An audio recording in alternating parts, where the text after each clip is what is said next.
Hriňovská mliekareň Koliba bola založená v roku 1992 na Slovensku v regióne Podpoľanie v oblasti s dlhoročnou tradíciou spracovania mlieka. Pôvodne sa spracovávalo mlieko z okolitých oblastí na výrobu masla, mlieka, syrov a ďalších mliečnych výrobkov. Až čas ukázal, že práve vtedy sa zrodila jedna z najväčších slovenských mliekární, ktorej výrobky poznajú okrem Slovenska aj v ďalekom zahraničí. Postupne sa nákup mlieka zvyšoval a kapacita mliekárne už nestačila. Preto sa podnik neustále rozširoval a modernizoval. V roku 2004 pribudli ďalšie nové priestory, nové technológie či nové laboratória. Vďaka zavedeniu nepretržitej prevádzky zamestnávala mliekareň čoraz viac ľudí.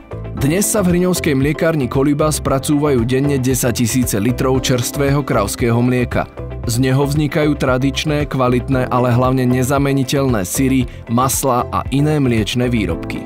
Najrozšírenejšími a najznámejšími produktmi mliekárne sú hriňovská tehla, polotvrdý zrejúci syr Ejdam, tradičné maslo či natierka známa ako lahodná chuť.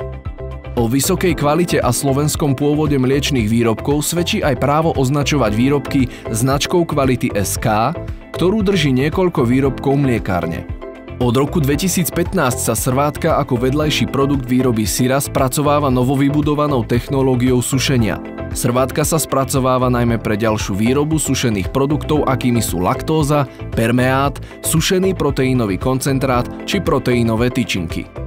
Pre dodržanie stálej kvality výroby je na každý jeden výrobok zavedený systém kvality a nezávadnosti výrobného procesu HACCP. Manažment mliekárne je zameraný na bezpečnosť a kvalitu výroby, čoho dôkazom sú i získané certifikáty ISO a IFS. Nad nezávadnosťou mlieka dohliada stály veterinárny dozor a mlieko je denne testované vo vlastnom laboratóriu. Vysoký stupeň kvality pri výrobe napomáha aj pri predaji a distribúcii výrobkov až priamo na váš stôl. Dlhoročne dobré obchodné vzťahy s partnermi zaručujú, že výrobky z hriňovskej mliekárne nájdete v niekoľkých obchodných reťazcoch po celom Slovensku.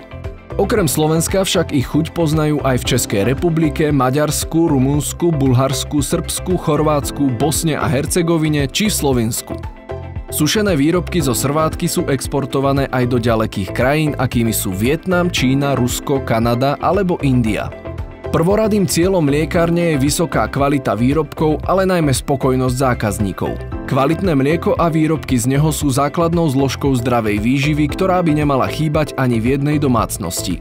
Aj preto hriňovská mliekareň Koliba už takmer 25 rokov na slovenské, ale i zahraničné stoly prináša nezameniteľnú chuť podpolianskeho masla či syrov v súlade s motom firmy Mliečna pohoda bez hraníc.